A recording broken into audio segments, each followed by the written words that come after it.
welcome back to my film and TV channel. And we're going over to Netflix and we're going over to Poland today for this one. Yes, so it's a dubbed version or subtitled on Netflix, whichever you prefer.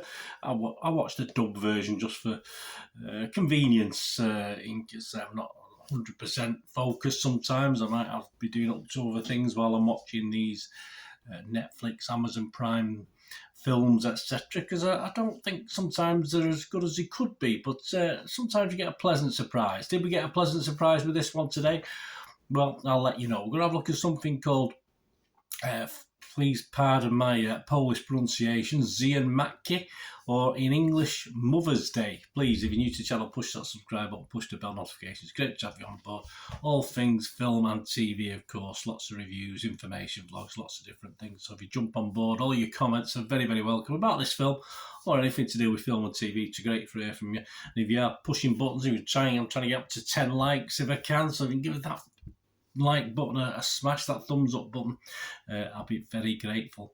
Yeah, so it's started streaming on May the 24th 2023, this one, and all these comments and scores I've got for you today are as at the 28th of May 2023. Yes, hour and 34 minutes. It felt a bit longer, which is sometimes a bad sign. Yeah, it did feel a bit longer than an hour and 34. It's directed by Maciusz Rakiewicz. What's it about? Well, Nina is a secretive, not very secretive, she doesn't mind putting it out there, ex-NATO special operations agent. So she has certain skills, hasn't she? I mean, think the Taken franchise, and obviously converted over to Poland with a female element to it. And she must use all her lethal skills to save her son, who's been kidnapped by ruthless gangsters. Finding Max, the son, is a double chance for her, a chance for a new sense of adrenaline rush, which obviously misses, not being part of the organisation anymore, and the possibility, of course, returning somehow to feature in the life of her son. What's it like? Is it any good? Well, what are people thinking? A little bit mixed on this one. The public weren't totally convinced on it. It's getting an average of 5.2 out of 10 on Internet Movie Database. That's based on 728 scores and reviews, so not a massive number. Rotten Tomatoes audience, very similar, 50% positivity, so out of 10 people, 5 liked it, 5 didn't. Critics, yeah, they're also split as well. No big names on this one, but we've got M.N. Miller. He was fresh. He's from, well, we assume it's a he, could be a she, my apologies. He's from Ready Steady Cut website, and said Mother's Day is worth watching for spectacular action turned by Agnieszka Grochowska. Yes, there you go. That's the main protagonist in this one, who carries the film above all its flaws for most of the picture. I would have to agree, Grochowska is very good, although perhaps not up there with the female Liam Neeson. She's not far short. I certainly wouldn't be averse to seeing her over in a US production, if you like, rather than this Polish production. She has a very, very familiar face. I don't know if I have seen her in other things. You might be able to tell me, guys, if I have seen her in a bit more, if you like, more out there films. More publicity-filled films. But yeah, she did have a look, and someone I know pretty well. And I say, off the top of my head, I don't know why particularly. Yeah, we don't get to see a lot of her backstory to fully invest perhaps in her, but we get to like her. Of course, she's up against the baddies, isn't she? So you would expect to like her. Charles Hartford, he was also fresh on this. He's from But Why Though, which is a geek community on the website. He said, if you love movies where you feel the punches and the bones break, this is one that's definitely worth checking out. Yeah, if you like baddies being attacked by eggs, it's cracking stuff, that's for sure. Chris Joyce, he was rotten though. He's from Movies and Munchies, a YouTube channel. He said, well, Mother's Day is way better in terms of action than that other mother-themed movie on Netflix. Well, yeah. True.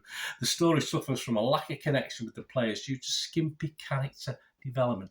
Yeah, if this had been like a Taken 2, where we had already got to know some of the characters in the original Taken film. This was a prequel, if you like, a sequel, if you like, and we knew a bit more about them. Yeah, it possibly would have been a little bit better than it actually turned out. It just didn't. To invest fully, as I've said, you just perhaps didn't know too much about the characters. I want to know a little bit more about them. John Serber, just to finish off as far as the critics are concerned. He's from Decider. He was rotten on this as well. The film never really comes together as a satisfying whole, he said, and emotionally it's a non-starter. It's too formulaic and it doesn't put its tongue deep enough into its cheek. Yeah, I do accept that criticism. Uncomplicated, very violent, and you do get little scenes where you want them to be a bit more dark humour, a bit more gallowsy humour in them, but it doesn't quite work out. Again, mainly because perhaps you don't get to know the characters as much as you'd like to. So my scores on this to finish off, guys. Yeah, very similar, because it's on Netflix, and obviously I subscribe to Netflix. Anything half decent, I'm quite happy with, and I was okay with this. As I said, I could get on with other things while I was watching it. Some interesting action fight scenes throughout this, which were okay. As I said, if you want a watered down foreign version of Taken with an excellent female protagonist, you won't go far wrong. Is it John Wick? No, but then again, I've not always been overly impressed with the John Wick films, so it is what it is. My scores, yeah, Rotten Tomatoes, we'll definitely give it a fresh. You know, you've only got fresh or rotten. I'd have to give this fresh. Metacritic, I'd give it a mixed response. I'd give it a mixed, positive, mixed, and negative. I'd have to say mixed. And Internet Movie Database asked me for my score, and I would give it 5.5 out of 10. So just below my little magical 6 out of 10, but not a total disaster. Let me know what you think, guys. Great to hear your views in the near future. Thanks for watching. Until we meet again. And that's one thing, please stay safe, everyone. Bye for now.